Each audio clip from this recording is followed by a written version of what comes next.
And John is actually at London Bridge for us this morning, and we can see it's just opened. And what can you tell us about details into the investigation? What's the very latest? Thank you very much.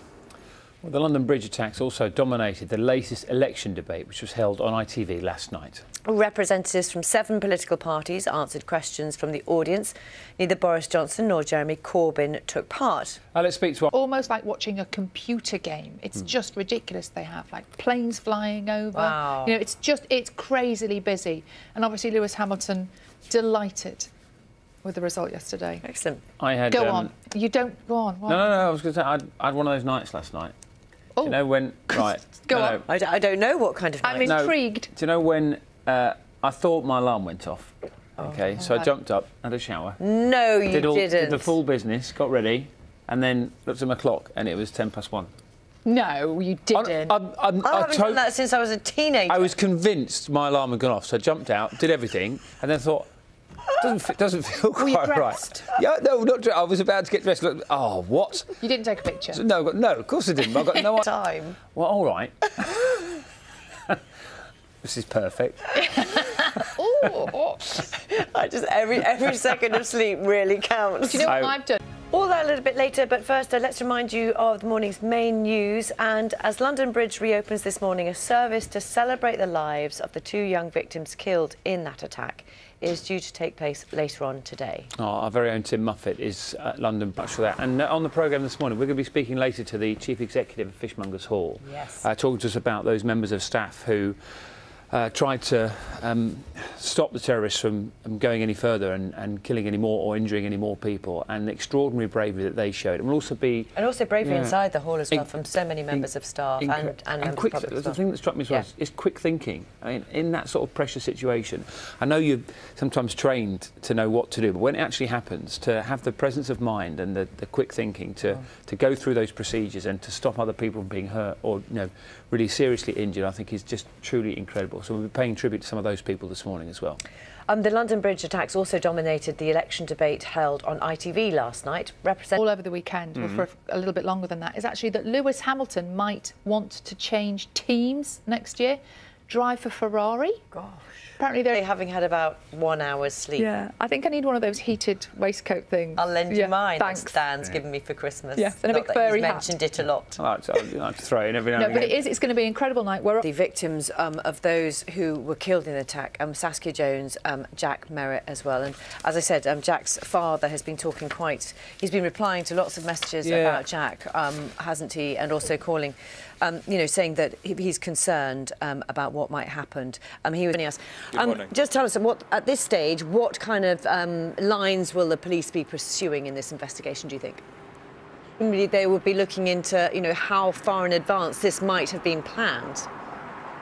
We do know, of course, that he was under licence, so what kind of conditions might he have had to abide by? The threat level, I think, has been downgraded recently. How does that affect what's going on and policing? Hard for people who are, you know, in London Bridge. This is the second attack in the same place, isn't it? Thank you. We'll be speaking to one of the lecturers of Saskia Jones a little bit later on to try and get a bit more of an idea of the sort of person that she was. I mean, some of the responses on social media over the weekend of people who knew both Saskia Jones and Jack Merritt as well. I know Jack Merritt's father, David, has been speaking and responding to quite a few people on social media as well. If you haven't seen some of those, he was saying to one person, I don't feel inspirational, but Jack was.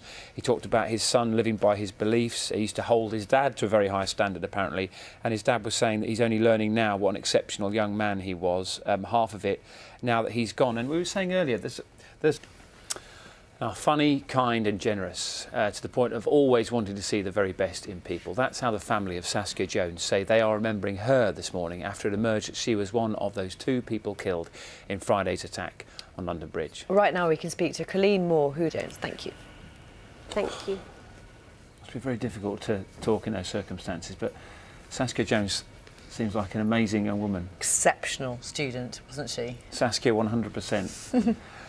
Oh, it's lovely to hear tributes to, you know, what she was trying to do and what she could have done in future years as well. And I know we're speaking particularly about Saskia Jones, one of the victims of the London Bridge attacks, but also Jack Merritt. You might have seen over the weekend his father, David, has been responding to quite a few social media posts as well, talking about being overwhelmed by the messages of condolence and appreciation. He spoke about his son, Jack, saying he was a beautiful person, he had a pure spirit. He said, I don't feel inspirational, but Jack was. And he was talking about some of the things that Jack was standing up for, because obviously Jack was very heavily involved in prisoner rehabilitation. That's why he was at that conference, looking after people like Usman Khan, who eventually killed him, of course.